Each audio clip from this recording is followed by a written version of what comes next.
Bonjour et bienvenue sur autoplus.fr. Aujourd'hui, Stéphane Martin et moi-même, nous allons vous présenter la toute nouvelle Peugeot 308. Bonjour tout le monde, bonjour Agnès. Alors, cette nouvelle 308, en fait, il s'agit de la troisième génération. Pour rappel, la première était sortie en 2007, la deuxième en 2013. Et donc, voici la toute nouvelle qui change véritablement. Et on le remarque tout de suite sur la face, avec notamment ce fameux blason qui inaugure la toute nouvelle Peugeot 308. Ce blason qui a été imaginé, qu'on avait déjà entreaperçu sur le concept e-légende, vous vous en souvenez certainement. En fait, il reprend un blason qui existait déjà dans les années 60 et qui a été réactualisé. Et cela donne une toute nouvelle personnalité à la Peugeot 308, mais ce sera aussi le cas sur les prochains modèles. Alors bien sûr, il n'y a pas que le blason qui change, il y a plein d'autres détails. Et d'ailleurs, Stéphane, tu voulais insister sur certains points. Oui, ce qu'on retrouve sur cette 308 et qu'on retrouve sur quasiment toute la gamme actuelle, c'est cette face avant à 3 étages, avec ici donc une partie en métal, une calandre toujours de plus en plus grosse, avec ici vous voyez qui rayonne à partir du logo en fait, puisqu'on voit que la calandre, les petits éléments grandissent au fur et à mesure qu'on s'éloigne du logo. Et en bas, une prise d'air qui intègre la plaque d'immatriculation. Donc ça, c'est vraiment la signature des Peugeot d'aujourd'hui. Ce que l'on remarque aussi, c'est que vraiment cette face est beaucoup plus agressive et ça, c'est grâce à un détail aussi assez technique. Tout à fait. Alors effectivement, l'agressivité, elle est notamment due à cette signature lumineuse extrêmement fine ici. Il faut savoir que les feux ici font 7 cm de haut, donc c'est vraiment très très fin. Alors évidemment, nous avons affaire à une version haut de gamme, GT PAC.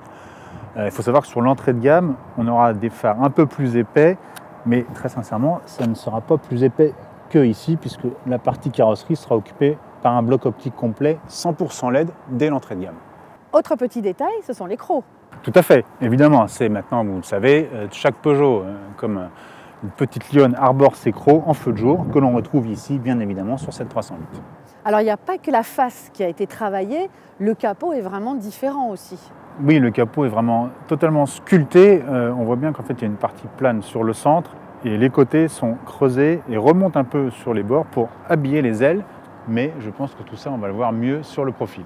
Alors, de profil, la première chose qui marque, et là, c'est un détail de design que moi, j'aime beaucoup, c'est ce petit logo Peugeot. Toujours ce blason là qui a été apposé sur l'aile avant. Alors il ne sera pas sur toutes les versions, mais il arrivera assez tôt, je pense. Il arrive assez tôt dans la gamme, puisqu'on sait déjà que la 308 commencera au niveau Active. Et si ma mémoire est bonne, on aura ce logo dès le niveau Allure, qui sera le deuxième, et ensuite GT, comme ici, le troisième niveau de finition. Donc ça, c'est très sympa. On va rapidement passer sur le détail. Les ailes, quand même, sont très travaillées. Il y a des lignes très marquées. Et c'est assez marrant, parce qu'on a l'impression que cette ligne se poursuit tout le long de la carrosserie. Et en fait, ça s'arrête. Non, en fait, c'est assez original parce qu'effectivement, vous avez un gros pli sur l'aile avant, un gros pli sur l'aile arrière, mais finalement, le profil, c'est-à-dire les deux portes, sont assez lisses, avec juste ici la partie en bas de caisse, mais qui est spécifique à la finition GT. Alors justement, on parlait tout à l'heure de ce capot qui semble quand même plus long, et il y a une raison à ça ? Alors, il y a une raison déjà, un objectif en termes de marketing, c'est que Peugeot veut une montée en gamme, donc veut se rapprocher des modèles premium, BMW série 1, Audi A3 Sportback, Mercedes Classe A, qui sont toutes avec des capots longs et des cabines reculées. Et il y a une autre raison technique à ça, qui a permis ce changement de design, c'est la plateforme sur laquelle est basée la 308. On retrouve la plateforme EMP2 de l'actuelle 308, mais dans une version évoluée, donc le EMP2 V3, qui a permis notamment de pouvoir abaisser la face avant, le capot, et puis d'abaisser la hauteur générale pour avoir cette ligne plus dynamique avec cette cabine reculée. Oui, parce que le gabarit évolue aussi. Il faut savoir que maintenant, cette Peugeot 308 mesure 4,36 m de long. Ça équivaut à 10 cm supplémentaires par rapport à l'actuelle génération. En largeur, c'est identique, c'est 1,81 m. Et puis aussi, elle est plus basse, puisque maintenant, elle fait 1,43 m de haut. C'est à peu près... On a 2 cm, 2-3 cm plus bas que l'actuelle. Donc bravo à Peugeot qui n'a pas cédé à la mode de faire une énième variante de SUV. En revanche, moi je trouve qu'effectivement, à vouloir trop copier le premium, donc ce que je vous ai dit tout à l'heure, Audi A3 série 1 et Mercedes Classe A, je trouve qu'elle manque un peu d'originalité cette voiture. Toi, je sais que tu adores. Oui. J'avoue que je m'attendais à un truc un peu plus différenciant, parce que sur le profil, je ne sais pas ce que vous en pensez, mais moi je trouve qu'on retrouve beaucoup de BMW série 1, donc c'est plutôt une belle référence. Il y a aussi un peu de Ford Focus, donc elle se noie un peu dans la masse de toutes ces berlines compactes, c'est un peu dommage. L'arrière a été totalement redessiné là aussi, hein. On le voit au premier coup d'œil. Moi j'aime particulièrement une ligne qui lui donne vraiment un style très particulier. C'est cette ligne ici qui court et qui entoure tout l'arrière, qui fait qu'elle est bien posée sur la route. Et puis dans les petits détails aussi, c'est qu'on remarque que la typo a changé. Les chiffres 308 sont beaucoup plus fins et d'ailleurs c'est le cas aussi sur le lettrage Peugeot qui s'est beaucoup affiné. Mais je crois Stéphane, tu voulais plus nous parler toi de justement la signature lumineuse et d'autres détails. Comme tu le disais, encore une fois, comme à l'avant, comme sur le profil, la face arrière est beaucoup plus agressive que sur l'ancien Opus. L'ancien Opus, rappelez-vous, il était assez rondouillard. Là on a vraiment quelque chose avec des arêtes vives, comme tu me le disais Agnès. Cette signature lumineuse, donc un feu qui déborde largement avec 3 petites griffes quasiment horizontales. Alors encore une fois, sur ce haut de gamme, elles sont inclinées. Sur l'entrée de gamme, elles seront véritablement horizontales, mais on gardera le système full LED. Autre spécificité en bas du bouclier, maintenant les échappements, c'est devenu tabou, c'est devenu un gros mot, donc on les cache, mais on conserve quand même ce joli habillage chromé. Évidemment l'imposant béquet. Alors ça c'est aussi pour le look mais c'est aussi pour l'efficience et la consommation. Et alors, petit détail qui moi me déçoit un peu, cette petite verrue, certains constructeurs, mais alors c'est vrai sur des SUV donc c'est un peu plus pratique, arrivent à le caser sous le béquet. Là évidemment ça ne passait pas. Bon, c'est un peu dommage, ça casse un peu la fluidité de l'arrière je trouve. Et enfin, détail pratique, le volume de coffre de cette 308 est désormais de 412, annoncé, 412 décimètres cubes. Pour les versions thermiques, on annonce, alors pour l'instant, entre 364 et 368 pour les versions hybrides rechargeables, puisque évidemment, le dessous du plancher est occupé par un rangement spécifique pour les câbles. À bord, on constate vraiment que toute la planche de bord a été redessinée, y compris la console centrale. Bon, on retrouve toujours le fameux e-cockpit avec le petit volant. Les écrans, c'est une dalle de 10 pouces environ, donc ça fait 25 cm avec la technologie 3D, celle qu'on avait vu apparaître sur la 208. 208, oui, tout à fait Agnès. Sur le 2008. Et puis là, ici, on a un écran vraiment qui change totalement, qui est de 10 pouces aussi, mais qui a une structure un petit peu différente, évidemment, de la précédente génération et puis aussi des autres modèles Peugeot. Deux petites choses Agnès, alors effectivement on retrouve le e-cockpit cher à Peugeot, alors on sait que certains auraient préféré un véritable affichage tête haute. Peugeot part du principe que ces compteurs surélevés sont assimilables à un affichage tête haute. Bon, c'est une question de principe, pourquoi pas. En revanche, la définition est vraiment top. On peut mettre tout plein d'infos vraiment directement sur ce combiné. Et c'est tant mieux parce que personnellement, je ne sais pas ce que tu en penses, mais moi je trouve que l'écran tactile, qui fait vraiment 10 pouces, en revanche je le trouve placé un peu bas. C'est un peu dommage, mais comme on nous a dit chez Peugeot, toutes les informations qui sont sur l'écran tactile, on peut les reporter sur le combiné et donc ça évite de quitter la route des yeux. Ouais, c'est-à-dire qu'on pourra voir justement la navigation, on pourra aussi régler justement, je pense aussi les aides à la conduite, même etc. le téléphone, avoir l'interlocuteur qui vous appelle, vous l'aurez directement sur le combiné, ça vous évite effectivement de quitter la route des yeux. Mais personnellement, moi j'aime bien un compteur tactile assez haut qu'on puisse l'utiliser. Moi ce que j'aime bien, c'est ces raccourcis là, qui sont assez gros quand même, c'est tactile, c'est même avec un retour haptique, c'est assez sympa, c'est assez joli. Il y a deux raccourcis, il y a toujours les toggle switch qu'on connaissait déjà dans la marque, et puis il y a aussi ceux-là, et c'est des gros pavés, moi je trouve ça plutôt pas mal. Oui Agnès, c'est même quasiment presque un troisième écran tactile dans la voiture, enfin un deuxième écran tactile et un troisième écran en général.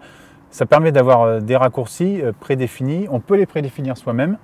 Là, évidemment, dans la version de base, mais on pourrait mettre tout ce qu'on veut, même carrément des contacts directement, si on appelle souvent son bureau, etc. On pourrait l'avoir sur ce raccourci ici. Donc ça, c'est vrai que c'est un vrai plus aussi. Bon, et la console centrale, elle est vraiment très particulière, elle est très dessinée, elle est assez originale. Et on remarque là, en fait, il y a juste les commandes, parce que de la même manière, ici, on est dans une boîte, un modèle avec une boîte auto. Et là, vraiment, on a déjà vu ça dans la concurrence. De plus en plus, le sélecteur est de plus en plus discret, de plus en plus petit. Et là, c'est assez particulier parce que vraiment, toutes les commandes sont réunies ici. Là, on a le chargement pour le téléphone. Ouais. Et puis, on a quelques petits rangements. C'est assez profond ici. On a ici du porte-gobelet, là, un petit rangement. La boîte à gants qui n'est pas très, très profonde. Moi, ce que je me demande, c'est comment ça va être avec une boîte manuelle. Alors, en fait, le principe de cette console, c'est ce que nous a expliqué chez Peugeot, c'est qu'ils voulaient maximiser le nombre de rangements. Donc c'est pour ça, ce que tu disais, cette console centrale en fait, qui regroupe la partie qui regroupe que les commandes de conduite est extrêmement fine et permet de loger différents rangements, comme tu l'as dit. On a quasiment 1 mètre entre le fond ici du bac et le fond de la couloir centrale. Donc il y a vraiment plein de différents rangements.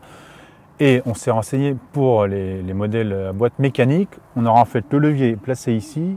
On conservera ce fin bandeau pour les modes de conduite et puis le bouton stop-start. Et en fait, ça se jouera juste entre le levier qui sera placé ici et on aura un porte-gobelet à l'avant, un porte-gobelet à l'arrière. Donc on ne perdra pas finalement beaucoup de rangements, même en version boîte mécanique. En qualité perçue, on est quand même pas mal. Déjà, c'était bien hein, sur la précédente génération. C'était bien à sa sortie. Quand je dis que la 308 était bien à sa sortie, c'est pas pour être méchant, c'est qu'évidemment, entre-temps, la concurrence avait été modernisée et forcément, le ton était monté. Là, non, on est vraiment pas mal. On a des bons matériaux. On a notamment du véritable alu. Les aérateurs placés haut, qui sont assez fins quand même. Donc ça permet de dégager aussi la planche de bord avec encore, bon là c'est du faux, mais un beau plaquage façon alu, du matériau moussé. Ici, c'est du faux alu, mais enfin, franchement, ça fait illusion. Du rembourrage sur les côtés de la console, donc, notamment à toi, Agnès, en tant que conductrice, c'est quand même sympa voilà, de ne pas avoir le genou qui tape contre du plastique dur. Donc, c'est plutôt, même sur des modèles de pré-série où il y a encore quelques petites choses à améliorer, mais on est vraiment très très bien servi avec des belles surpiqûres. Donc propre évidemment à ce haut de gamme GT. Moi, il y a juste un petit truc que je ne comprends pas. Alors, j'aime beaucoup cette partie en alu, mais alors très franchement, allez la poursuivre derrière l'écran là. Chez Peugeot, ils font jamais la poussière dans leur bagnole parce que sincèrement là, je ne sais pas comment on va faire pour nettoyer ça. C'est presque dommage de ne pas avoir finalement fermé en fait la partie et puis d'avoir un écran peut-être encore plus grand. Mais bon, c'est mon avis. Je te propose qu'on passe à l'arrière, parce que je crois que sur la génération actuelle, donc ou précédente... C'était pas vraiment une familiale. D'accord, on va aller voir. On va voir si ça a changé. Ok. Bon, alors Stéphane, on a des tailles différentes, toi et moi. Moi, je mesure 1m72, toi tu fais combien? 1,84. D'accord, bon, moi franchement, je suis quand même bien installée. Les sièges à l'avant sont quand même assez creusés. L'assise aussi, donc du coup... Franchement, moi j'ai une bonne hauteur sous plafond. Il y a des poignées, ça c'est bien parce que c'est très très bonne idée parce que c'est un équipement qui disparaît de plus en plus et c'est bien dommage. Ouais, et ça c'est pas sur toutes les voitures, donc c'est plutôt pas mal. Je sais pas ce que tu en penses toi justement par rapport à ton gabarit. D'accord avec toi, c'est ce qu'on disait, hein, l'habitabilité aux places arrière c'était clairement pas le point fort de l'ancienne 308. La nouvelle là-dessus a fait des progrès, donc l'empattement a augmenté, on est passé un empattement à 2,68 m, donc ça fait plus 55 mm par an l'ancienne. Donc l'empattement, comme vous le savez, c'est la distance entre les roues avant et les roues arrière. En gros, c'est là où se place l'espace habitable pour les occupants. Donc forcément, comme il est plus grand, on a de la place à l'arrière. Très honnêtement, on n'est pas dans la référence de la catégorie encore, hein, mais c'est pas non plus une très très grande berline compacte à l'extérieur. Donc franchement, le ratio est plutôt pas mal. Bon, comme souvent, ça c'est de plus en plus dans les berlines modernes, on a une console centrale assez envahissante aux places arrière, un tunnel de servitude qui est quand même présent, même s'il n'est pas très élevé. Et puis du coup, une place centrale qui sert quasiment à rien, au moins au dépannage. Alors elle servira, parce qu'il y a une trappe à ski, alors ça j'adore. Agnès, tu sais que je suis friand. Oui, c'est ton truc, hein, ça, la trappe à ski, voilà. Même si on ne peut pas faire de ski, ça ne m'empêche pas de leur faire prendre l'air, donc ça j'adore. Ça c'est une très bonne idée. Non, sinon franchement, plutôt un beau progrès par rapport à l'ancienne en tout cas. Côté motorisation, cette Peugeot 308 sera proposée en essence avec les PureTech de 110 et 130 chevaux. Un diesel Blue HDI de 130 chevaux et puis des motorisations hybrides rechargeables déclinées en 2 puissances, en 180 et 225 chevaux. Deux petits bémols à ça, la micro-hybridation qu'on espérait dès l'arrivée en concession n'arrivera que en 2023. Et un autre petit bémol, mais ça je peux lancer un appel directement à Peugeot, c'est que on attend quand même une version PSE, Peugeot Sport Engineering, de 308 chevaux par exemple. Le chiffre serait pas mal, non? Moi, ça serait assez pas mal. Et puis quand on voit son look, franchement, elle fait quand même super agressive. Et on se dit que quand elle a été dessinée, elle a été pensée pour être... Forcément, elle a été pensée pour ça. En version PSE. Bon, pour le moment, en tous les cas, pour les versions classiques, entre guillemets, cette Peugeot 308 arrivera dans les concessions à l'automne, certainement au mois d'octobre. Et puis côté tarif, c'est encore beaucoup trop tôt pour se prononcer, mais on peut estimer qu'il devrait débuter à 26 000 €. Et pour les amateurs, puisqu'il y en a, donc pour les amateurs de break compact, sachez que Peugeot conserve la version SW et la nouvelle génération sera présentée en juin. Quant à nous, on se retrouve très vite sur autoplus.fr. À bientôt.